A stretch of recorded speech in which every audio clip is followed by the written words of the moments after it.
First இந்த recipe பண்ணுறதுக்கு அடுப்பில் ஒரு பேன் வச்சுருக்கேன். பேன் நல்லா சூடானதுக்கு அப்புறமா 1 டேபிள் ஸ்பூன் அளவுக்கு எண்ணெய் ஊற்றிக்கோங்க.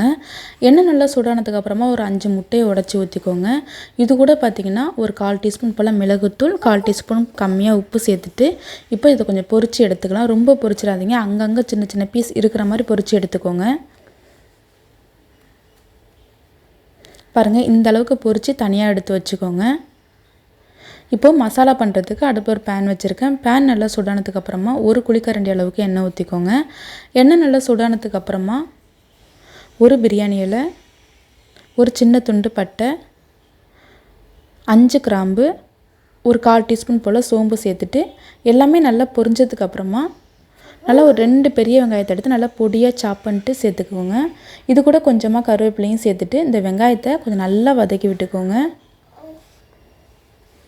வெங்காயம் வதங்கி சுருண்டு வரணும், அந்தளவுக்கு நல்லா வதக்கி விட்டுக்கோங்க. வெங்காயம் சீக்கிரமாகவே வதங்கி வரது கொஞ்சமாக உப்பு சேர்த்துக்கோங்க.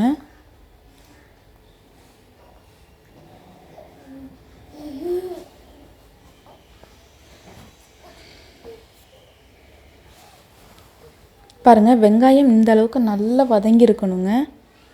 இப்போ இந்த டைமில் ஒரு 1 டீஸ்பூன் அளவுக்கு இஞ்சி பூண்டு பேஸ்ட்டு சேர்த்து லைட்டாக கலந்து விட்டுக்கோங்க.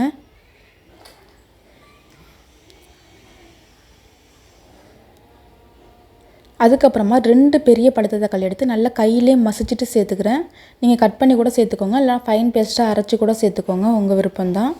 இப்போ தக்காளி சேர்த்து நல்லா வதக்கி விட்டுக்கோங்க.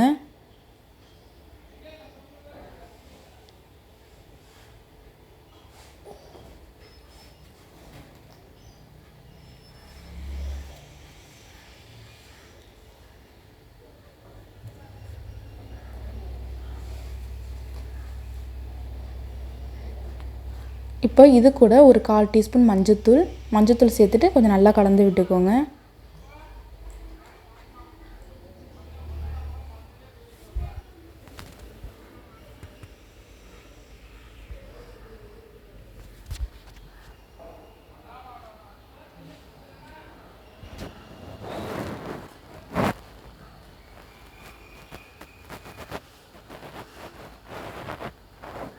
நல்லா வதக்கி விட்டாச்சு. இப்போ இதில் ஒரு 1 டீஸ்பூன் போல் வெறும் மிளகாய்த்தூள் சேர்த்துக்கோங்க. அதுக்கப்புறமா 1 டீஸ்பூன் மல்லித்தூள், 1 டீஸ்பூன் கரம் மசாலா தூள், 1/2 டீஸ்பூன் மிளகுத்தூள், 1/2 டீஸ்பூன் ஜீரகத்தூள். இப்போ இந்த மசாலா தூளோட பச்சை வாசனை போகிற வரைக்கும் கொஞ்சம் நல்லா வதக்கி விட்டுக்கோங்க.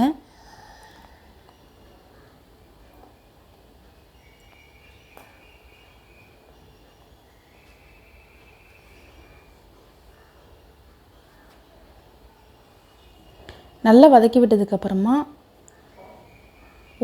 ஒரு கைப்பிடி அளவுக்கு நல்ல ஒரு கொத்தமல்லி தழையை நல்லா பொடியாக கட் பண்ணிவிட்டு சேர்த்துக்கோங்க. கொத்தமல்லி தழையும் சேர்த்து ஒரு நிமிஷம் நல்லா வதக்கி விட்டுக்கோங்க.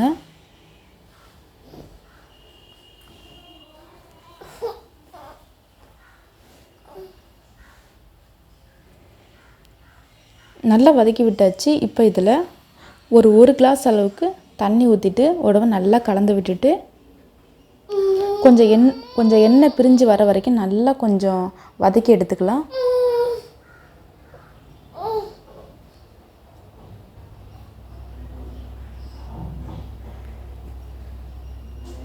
இப்போ இதில் இந்த கிரேவிக்கு தேவையான உப்பு ஆல்ரெடி வெங்காயம் வதக்கும் போது உப்பு சேர்த்துருக்கும். ஸோ செக் பண்ணிவிட்டு அதுக்கப்புறம் உப்பு சேர்த்துக்கோங்க.